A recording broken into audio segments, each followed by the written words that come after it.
Gusto mo bang makarinig ng kwento? Ako si DJ Kakay, ang inyong kaakay sa bawat kabanata ng buhay. Abangan niyo po ang kakaibang stories every Tuesday and Thursdays, 9 a.m. to 12 noon. Dito lang yan sa kaakay niyong Good Vibes Station, GV 99.1. Sabi nila, ang nanay daw ang pinakaunang kaibigan ng anak. Pero para sa akin, si mama ay parang isang taong laging abala. Lagi may trabaho, may lakad, may ginagawa. Parang hindi siya nagpapahinga kahit sandali lang. DJ Kakay, ako si Mia, isang estudyante. Laki ako sa may kaya at never akong nahirapan sa buhay. If iisipin mo, parang okay naman ang lahat. Sobrang saya na dahil nakukuha ko ang lahat ng aking gusto. Ngunit sa likod nito ay may isang bagay na hindi ko makuha. Na tila ba sobrang hirap kuhanin. At yon ay ang oras ni Mama. Minsan nagtataka ako kung naaalala pa ba niya ako na anak niya. Dahil kahit gusto ko siyang tawagan o kaya hingi ng tulong, palagi lang siyang may sagot na, "Mamaya na anak, busy ako." Hindi ko man siya masisi. Alam kong ginagawa niya ito para sa akin. Para sa aking kinabukasan. Pero minsan nasasaktan pa rin ako, DJ Kakay. Hindi dahil sa mga bagay na wala ako, kung hindi dahil sa mga sandaling hindi kami magkasama, kung may mga kwento na gusto kong ikwento, may problema na gusto kong pag-usapan, at mga yakap na gusto kong maramdaman mula sa kanya. Parang lumalayo na ang loob niya nang hindi niya namamalayan. At sa dami ng ginagawa niya, natatakot akong baka sa huli, hindi na niya ako makita bilang anak niya, kundi bilang isang bagay na kailangan niyang ayusin. Ano nga ba ang lugar ko sa puso niya? Sana isang araw makita niya ako hindi bilang isang istorbo sa oras niya, kundi bilang dahilan kung bakit dapat siyang magpahinga. Ate Che, nakita niyo ba si Mama? Ay, naku. Kanina pa siya umalis. May meeting daw sila ni Mr. Delgado. Bakit, Mia? Wala naman po. Akala ko kasi kakasabay ko siya sa agahan. Ay, naku. Hindi ka pa ba sanay? Alam mo naman, tuwing Sunday lang talaga ang day off ng mama mo eh. Hindi ba Saturday and Sunday ang day off ni Mama? Ay, hindi pa ba niya nabanggit sa'yo? Simula daw ngayong buwan, may pasok na rin siya tuwing Sabado. Lalo raw kasing maraming ginagawa ngayon sa office kasi may bago silang partnership sa kumpanya. Ganun po ba? Sige ho, sanay naman na po ako. Anak, huwag kang masyado malungkot ha. Hindi ibig sabihin na wala siya dito, hindi ka na niya mahal. Mahirap lang talaga minsan pag sobrang dami ng trabaho. Opo, okay lang naman ako, Ate Che. Pero hindi mo rin kasi maaalis sa akin na minsan. Sana na akong, o sanay na akong wala si Mama. Sanay na akong wala siya sa hapagkainan. Sanay na akong makita lang siyang saglit. Kadalasan pa nga, tulog na ako pag umuwi siya. Pero kahit ilang beses ko nang marinig ang dahilan, kahit ilang ulit ko nang sabihin sa sarili ko na trabaho lang yon, may part pa rin sa akin na iniintindi ko siya. Umaasa na balang araw, paggising ko sa umaga, ay nandun na siya sa mesa. Nakangiti at tatanungin ako kung kumain na ba ako. Nakakapagod din palang magpanggap na ayos lang ang lahat. Nakakapagod din palagi mag-intindi. Lalo na kung ang gusto mo lang naman, maramdaman ng importante ka sa iyong magulang. Sanay na ako. Pero hindi ibig sabihin na hindi ko na siya hinahanap. O anak, nakaupo ka na pala. Kumain ka na ba? Hindi pa po. Hinihintay ko po kayo, Mama eh. Ah, ganun ba? Sana hindi mo na ako hinintay. Baka magutom ka niyan. Okay lang po. Sanay naman na po akong kumain ng mag-isa. Pasensya ka na anak ha. Ang dami lang talagang ginagawa sa office. Pero heto, magkasabay na tayo ngayon na kumain kahit papaano. Opo, Mama. Oh, kumusta naman ang araw mo? Marami bang gawain sa school? Wala naman po. Normal lang po yung klase. Ganun ba? Mabuti naman. Mama, may event po sa school namin. May need bang bayaran? Need mo ba ng pera? Ano yung mga kailangan mo, anak? Ma, need kasi ng parent na kasama doon. Gusto mo ba ipasama ko si Aling Che sa'yo? Ma, parent, magulang ang kailangan na nandun. Ganun ba? Sana po maka-attend po kayo. Minsan lang po kasi to eh. Sige anak, susubukan ni Mama. Si Mama, ang bigat sa dibdib. Hindi ko na masabi ng diretso kung gaano ko siya gustong makasama. Sanay naman na akong kumain mag-isa. Sanay na rin maghintay kahit alam kong kadalasan hindi siya dumarating. Pero ngayon, iba kasi dahil may event sa school at kailangan talaga ng magulang. Gusto ko sana siyang makasama kahit minsan lang para maramdaman ko kung mahalaga rin ako sa kanya kahit sa harap ng ibang tao. Habang sinasabi ko yon kay Mama, ramdam ko ang kaba. Baka kasi muli niyang sabihin na busy siya, na may trabaho at hindi na niya kaya. Pero pilit kong kinapitan ng pag-asa. Kahit mahina ang boses ko, sana lang sa pagkakataong ito, sana totohanin niya ang pangako niya. Ma, naalala niyo po ba yung nasabi ko nung isang gabi? Ha? Alin doon anak? Yung tungkol po sa event namin sa school. Kailangan po kasi talaga yung magulang ang kasama. Oo nga pala. Kailan nga ulit yun? Sa Biyernes na po, Ma. Sana po talaga makapunta kayo. Kahit sandali lang po. Kahit makita niyo lang ako doon. Anak, ang dami kasi talagang ginagawa sa office eh. May meeting pa yata ako nun. Pero sige, susubukan ko. Opo, Ma. Naiintindihan ko naman po.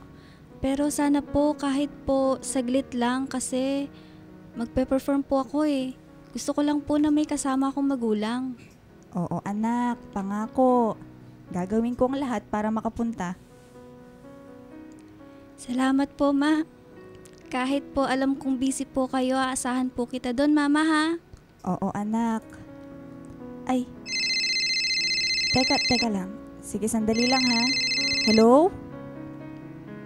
Mia, anak, huwag ka masyadong umasa at baka masaktan ka na naman. Aling Che, umaasa pa rin ako na sana po talaga. Totoo na yung pangako niya. Nasa loob na ako ng gym ng school, nakaupo sa gilid. Habang dahan-dahan ng napupuno ang lugar ng mga kaklase ko at mga magulang nila, ramdam ko ang kaba ng dibdib ko sa bawat minutong lumilipas. Pinipilit kong huwag umiyak at umasa masyado. Pero hindi ko pa rin mapigilan na tumingin sa pinto tuwing may dumarating. Napapansin ko ang iba kong kaklase na masaya. Magkasama ang kanilang buong pamilya. May bitbit pang pagkain, may dalang kamera, may yakap at halakhaka. Tahimik lang akong nakaupo, mahigpit na hawak ang invitation na binigay ko kay Mama nung isang gabi. Sa isip ko, inuulit-ulit ko yung sinabi niya. Oo anak, gagawin kong lahat para makapunta. Gusto kong maniwala. Gusto kong isipin na baka sa pagkakataong ito ay totoo na. Pero habang tumatagal, parang mas lalo akong kinakain ng kaba at ng lungkot. Tinitignan ko ang pinto at bawat pagbukas nito, umaasa na siya na yon. Pero kada hindi siya ang dumarating, pakiramdam ko, unti-unting bumibigat ang dibdib ko. Ayokong umiyak, DJ Kakay. Ayokong makita nila na malungkot ako. Ang hirap palang maghintay sa isang taong mahalaga sa'yo. Pero hindi mo alam kung darating ba talaga. Pero kahit masakit, umaasa pa rin ako. Kahit papano, umaasa pa rin akong papasok siya sa pinto at makikita ko rin sa wakas si Mama na nakangiti dahil para sa akin. Mia, anak, Oh, Ate Che, bakit po kayo nandito?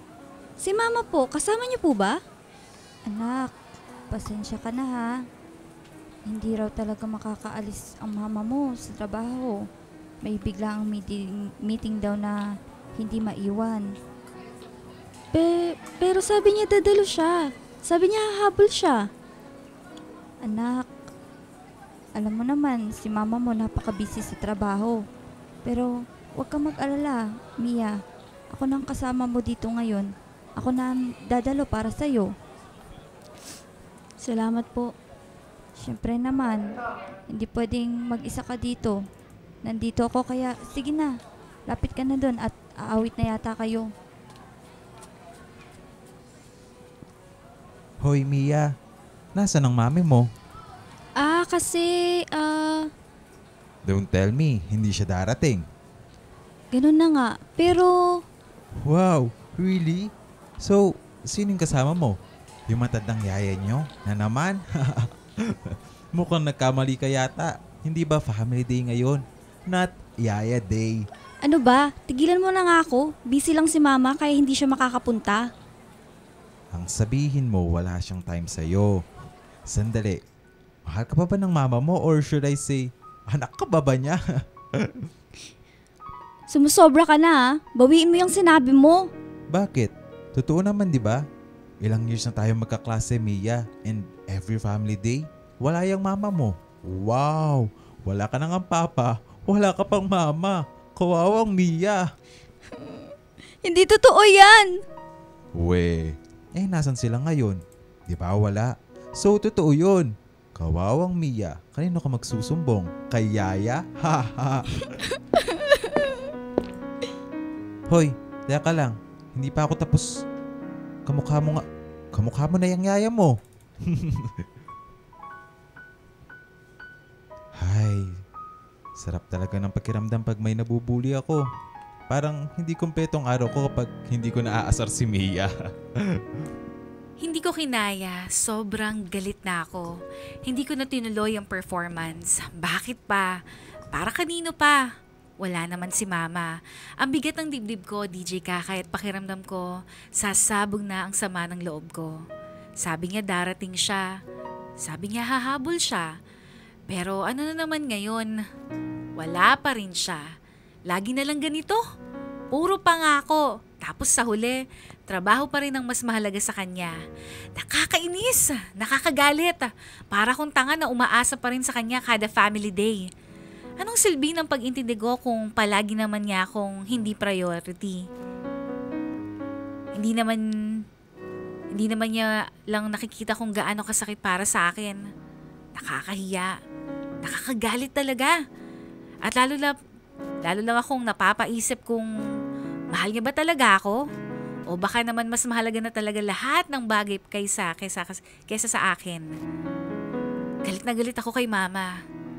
Kasi kahit ilang beses na akong nasaktan, umasa pa rin ako at paulit-ulit niya pa rin akong binibigo. Mia, anak, andyan ka ba? Kanina pa kita hinahanap sa eskwelahan. Bakit ka umuwi nang hindi nagsasabi? Ayoko na. Nakakainis na. Anak, nag-aalala ako sa'yo. Hindi ka na tumuloy sa performance mo. Bakit? Bakit pa ako magpe-perform? Para kanino pa? Para saan pa? Wala naman si mama. Lagi na lang ganito. Anak niya ba ako? Pero bakit parang ampun lang ako? Mia, anak, alam mo naman na may trabaho ang mama mo. Ginagawa niya ang lahat para mabigyan ka ng magandang kinabukasan. Lagi na lang yun ang dahilan. Lagi na lang trabaho. Hindi ba niya naiisip na mas kailangan ko siya? Nakakainis na. Nakakasawa ng umasa. Naiintindihan ko ang galit mo, anak.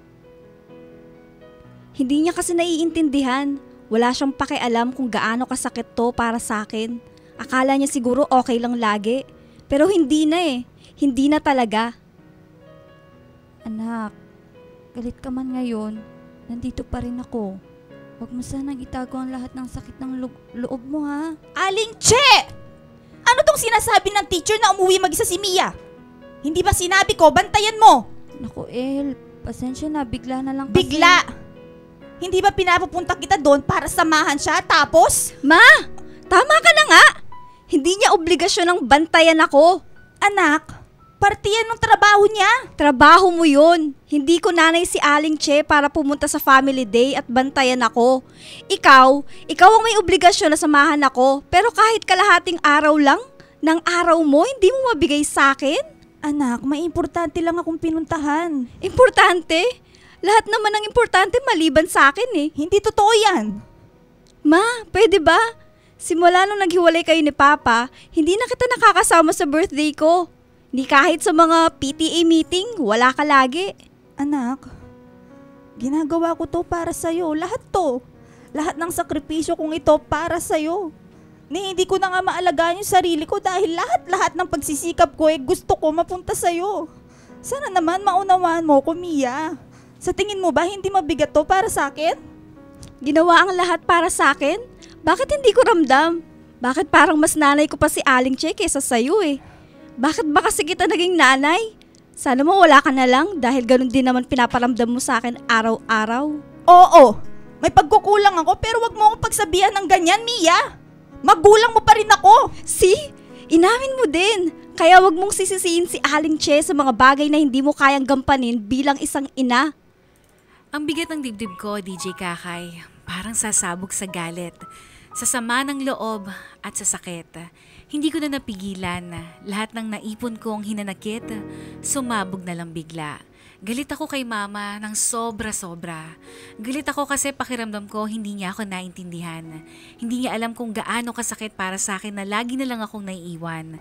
Sawa na akong marinig na para daw sa akin ang lahat ng ginagawa niya.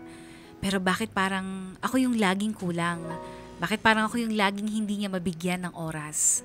Mas masakit pa kasi mahal ko si Mama, kaya mas galit ako. Mas galit kasi mahal ko siya pero pakiramdam ko hindi niya ako mahal katulad ng pagkakaintindi ko sa pagmamahal. Parang lagi akong pangalawa, pangatlo, o baka nga wala sa listahan ng mga inuuna niya. At nung nasabi ko yung mga salitang hindi ko inaasahang masabi ko, ay nasaktan ko siya. Pero mas nasasaktan ako. Hindi ko alam kung mas gusto ko siyang yakapin o itulak palayo. Galit, lungkot at pagsisisi. Sobrang gulo ng puso ko. Pero isa lang ang sigurado ako. Pagod na akong umasa sa atensyon at pagmamahal na tila hindi naman niya kayang ibigay. Oh, anak. Gising ka na pala. Kumain ka na muna ha. Salamat po. Sayang at hindi mo naabutan ng mama mo. Dumiretso na kasi siya sa ospital. Pumunta siya ng maaga doon para makauwi din ng maaga. Ospital? Anong gagawin niya doon?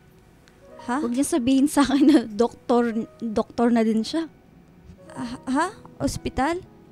Anong ospital? Hindi po ba ang sabi niyo galing siyang ospital? Kakasabi niyo lang eh.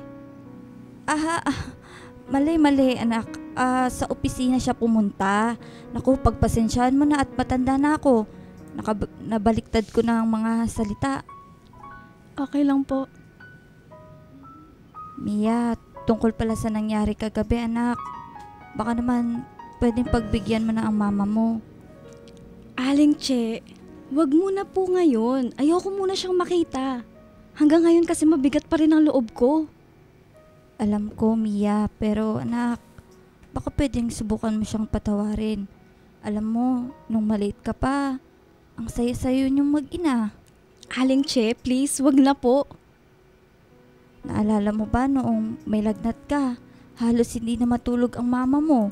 Buong gabi kang karga-karga.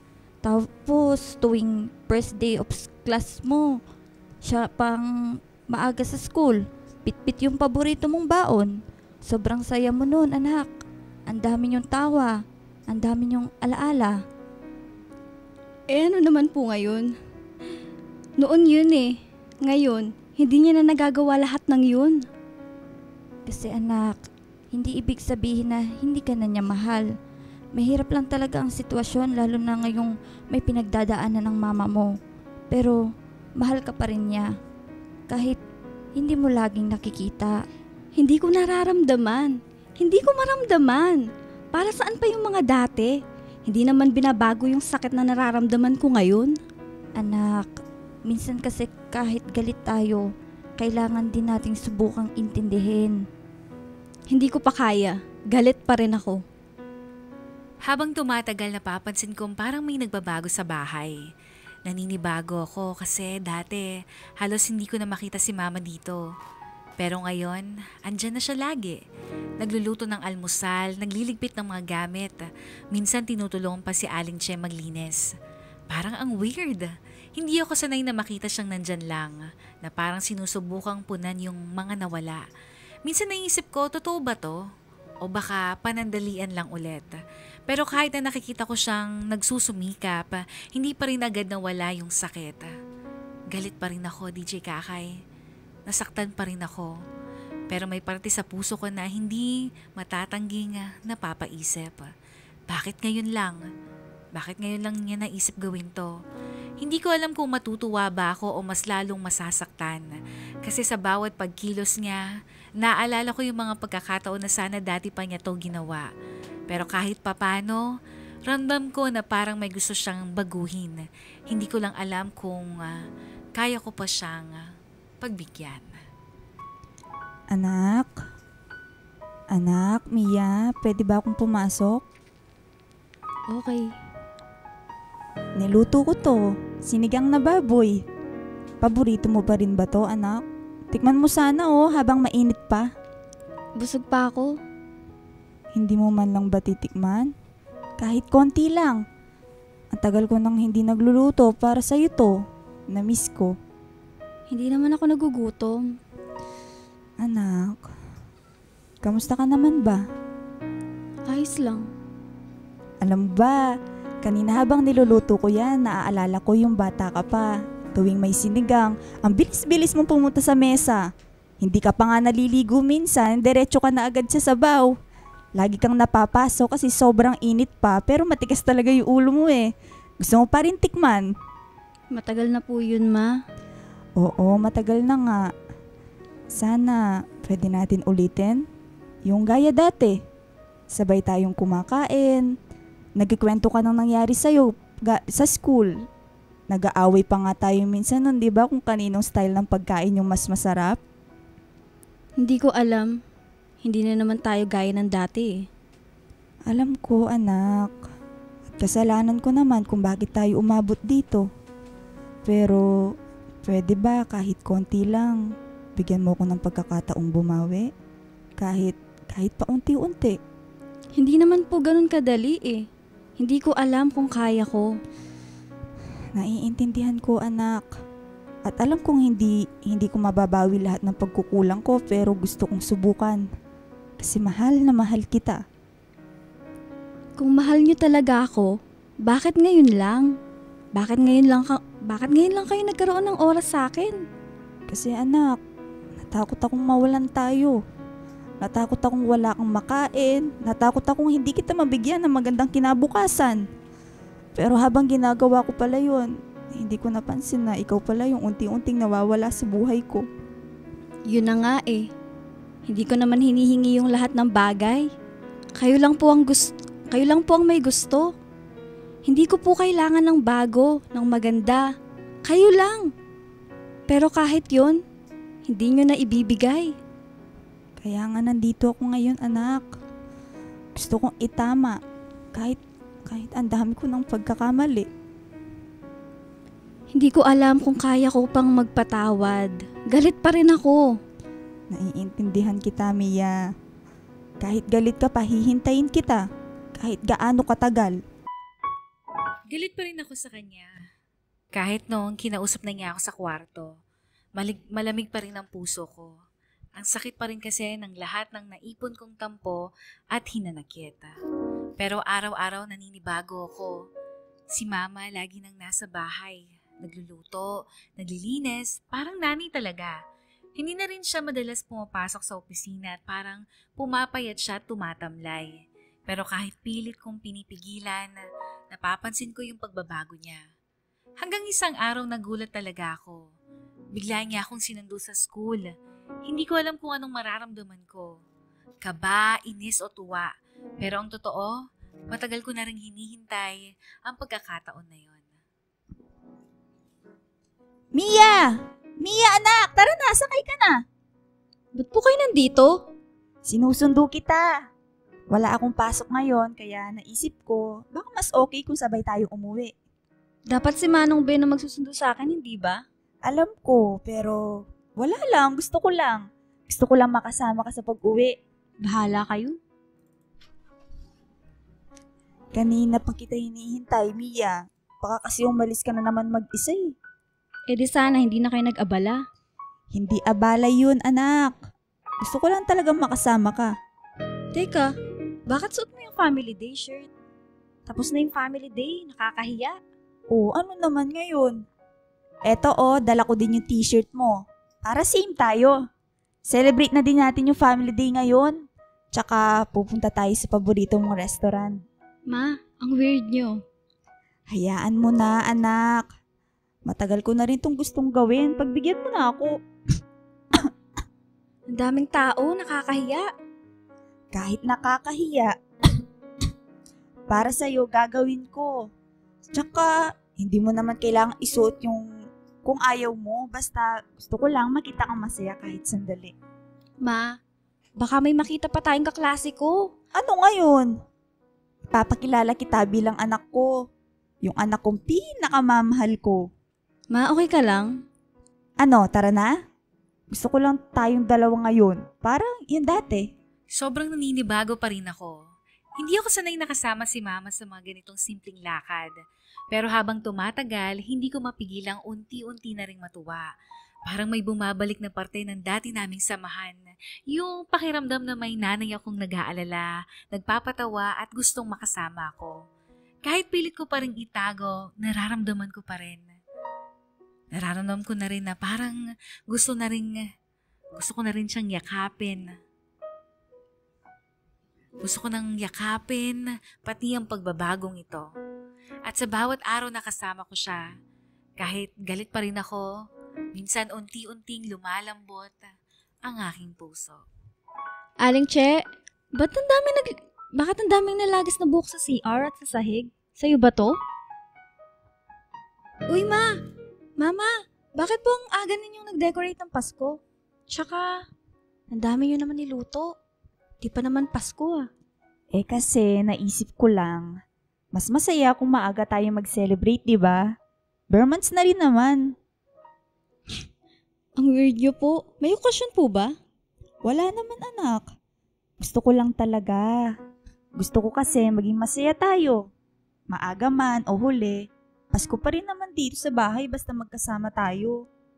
Ang dami nyo po talagang inihanda, Mama. Para sa'yo lahat to, anak. Para maramdaman mo na espesyal ka. Kahit wala pang Pasko talaga. Ang corny nyo po talaga, Ma. Oo na, corny na kung corny. Basta kumain ka ha. Baka lumamig pa yan. Punta lang ako sa kusina.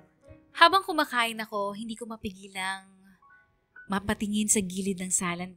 Ang daming regalo. Ang daming nakabalot na makukulay na papel. May mga nakasulat na pangalan ko. Parang ang saya dapat tignan, pero parang may bumabagabag sa dibdib ko. Hindi ko na napigilan ng aking sarili. Tumayo ko at isa-isang tinignan. Nandun lahat ng regalo ni Mama para sa akin. Hindi lang para sa taong na yon, kundi pati advance na regalo para sa graduation ko sa susunod na buwan. Pati sa 18th birthday ko, pati sa mga Pasko at okasyon na darating pa. Parang biglang lumamig ang paligid. Nagtaka ako, bakit ganon? Bakit parang sobra-sobra? Bakit parang nagmamadali si Mama? Kaya dahan-dahan akong lumapit para hanapin siya at tanungin. Pero bago pa ako makapasok sa kusina, narinig ko na yung usapan nila ni Aling Che. Mahina lang ang boses ni Mama, pero ramdam ko yung bigat at lungkot sa bawat salita niya. Bigla ako natigilan. Parang ayokong marinig pero hindi ko rin mapigilang makinig. Ellie, magpahinga ka muna. Kanina ka pa nahihilo. Baka naman panahon na. Sabihin mo na kay Mia. Hindi ko pa kaya, Aling Che. Hindi ko kayang sabihin na may sakit ako. Ayoko masaktan siya. Pero mas masasaktan siya kung malalaman niya sa huli. Nakita mo naman, mahal na mahal pa rin kayo ng anak niyo. Mas lalo siyang masasaktan kung bigla siyang mawawalan. Alam ko, pero gusto ko lang talaga na maramdaman niya na normal lang kami, na andito ako kahit sandali pa. Hindi sapat ang mga regalo at sorpresa kung hindi niya alam ang totoo. Kailangan ka niya at kailangan niya malaman ang katotohanan mula sa iyo. Anong katotohanan? Ma, ano to? Anong tinatago niyo sa akin? Bakit may mga regalo hanggang sa susunod na taon? Ano bang sakit mo? Ma, sabihin mo sa akin. Anak, Ma, sabihin mo na. Ayoko ng sorpresa. Gusto ko lang malaman ng totoo. Bakit ka nagmamadali? Ano ba nangyayari sa'yo? anak, pakinggan mo naman ako. Pakinggan mo muna ako. Masagutin mo ko. Ano to? Ano na naman tong balak mo? Anak, sorry anak. Eloisa, Diyos ko po. Mia, anak, tumawag ka ng ambulansya. Eloisa, gumising ka. Parang huminto ang oras nung nakita kong bumagsak si Mama sa sahig. Nanlaki ang aking mga mata. Nalamig ang bukong katawan. Napasigaw ako pero parang wala akong boses na lumalabas. Biglang pumasok sa isip ko yung mga araw na nahuli ko siyang nahihilo. Yung ayaw niyang makita ko siya na nagbibihes. Yung mga regalo para sa mga birthday ko sa susunod na taon. Doon ko na napag-connect ang lahat, DJ Kakay. Kaya pala siya biglang naging mas maalaga o mas present kasi baka hindi na magtagal. Nanginginig yung tuhod ko, nanginginig yung kamay ko. Natatakot akong lumapit pero mas natatakot akong hindi siya malapitan. Gusto kong sumigaw, gusto kong pigilan yung nangyayari. Pero wala akong magawa kung hindi umiyak at tumakbo sa kanya.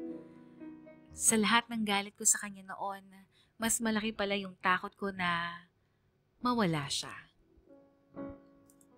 Mia, anak, gusto kong sabihin sa'yo ng isang bagay na matagal na rin itinatago ng mama mo. Ano po yun? Aling Che? Nung araw ng family day ninyo, yung araw na nagalit ka dahil hindi dumating ang mama mo sa event, Opo, ano po bang totoong nangyari? hindi talaga siya nakapasok noon, Mia.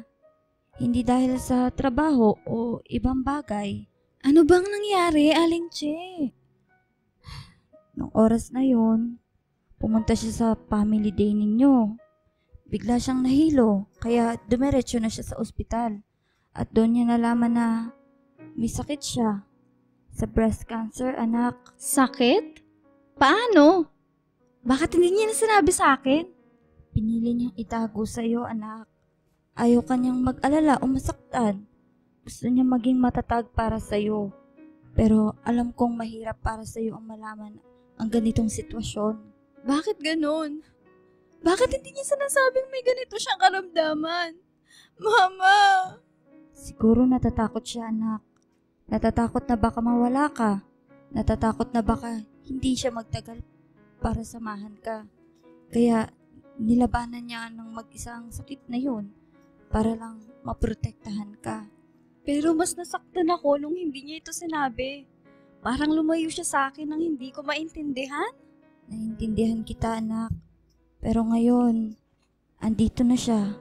At gusto niya makasama ka kahit mahina na siya. Gusto niyang malaman mo na mahal ka niya ng buong puso. Gusto kong malaman lahat. Gusto ko siyang sabayan sa laban na to. Habang nakikinig ako sa sinasabi ni Aling Che, bumuhos ang luha ko ng walang tigil.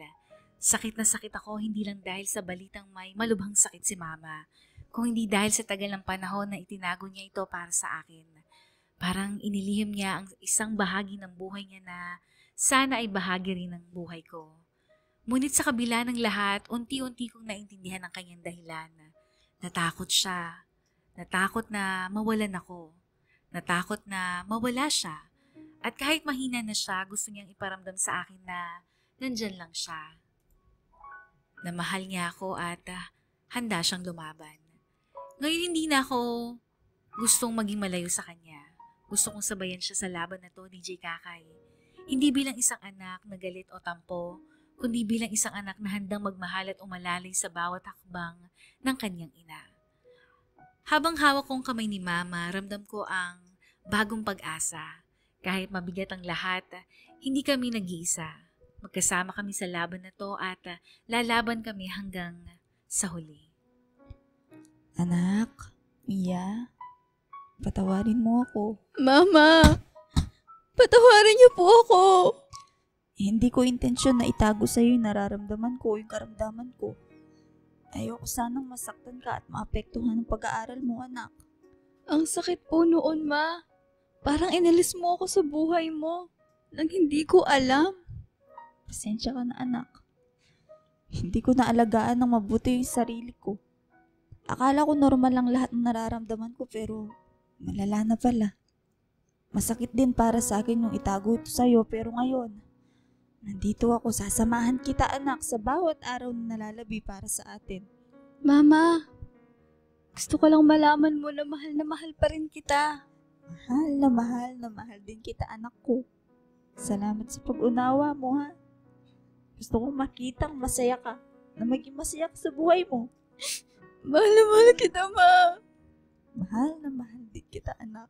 Hindi naging madali ang pinagdaanan ni Mama, DJ Kakay. May mga araw na takot, pagod, at iyaka. Pero sa kabila ng lahat ng iyon, natutunan kong mahalin at pahalagahan ang bawat saglit na kasama ko si Mama. Naging totoo sa akin na ang halaga ng oras ay hindi nasusukat sa haba o ikli nito, kung hindi sa lalim ng pagmamahal at katotohanan na ibinabahagi at ipinaparamdam natin sa isa't isa. Nitong mga nagdaan araw, DJ Kakay, naging maganang araw namin. Ginising ako ng maaga ni Mama, inaya ko na magsimba at magbonding. Total Sunday na nung makarating na kami ni Mama sa simbahan, pinili ko na umupo sa malapit sa altara. Nang makaupo na kami at habang nagdarasal si Mama, bigla akong napaisip at napalingon sa likuran namin. Pinagmasdan ko ang mga taong nagdarasal.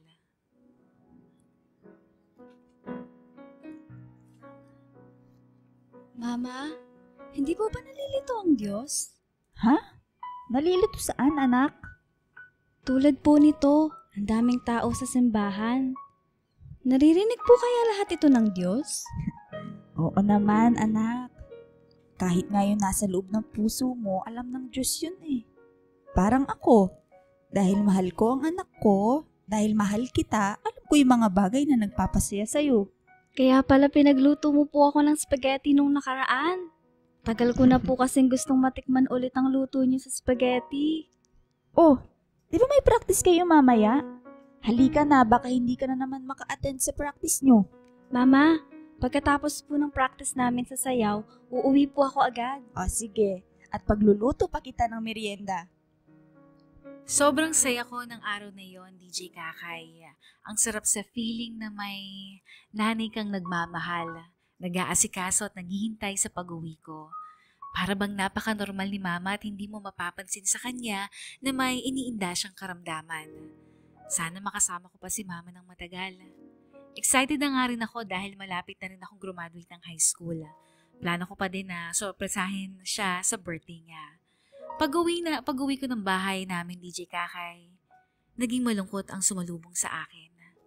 Nadatnan kong humahagulgol sa iyak si Ate Che. Bigla akong nakaramdam ng panghihina sa tuhod na para bang alam ko na ang masusunod na mangyayari. Sa bawat paghakbang ko papasok sa bahay, nakita ko si Mama na nakahiga sa sofa nang wala ng buhay. Hindi ko alam ang mararamdaman ko sa oras na yon. Pero bigla akong napansin na may inilutong merienda si Mama para sa akin.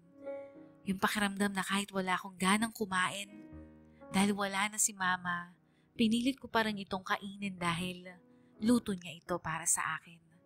Salamat, Mama. Kahit hanggang sa huling sandali ng iyong buhay, ako pa rin ang inalala mong lutuan. Salamat po sa sakripisyo at pag-aalaga niyo para sa akin hanggang sa inyong huling buhay.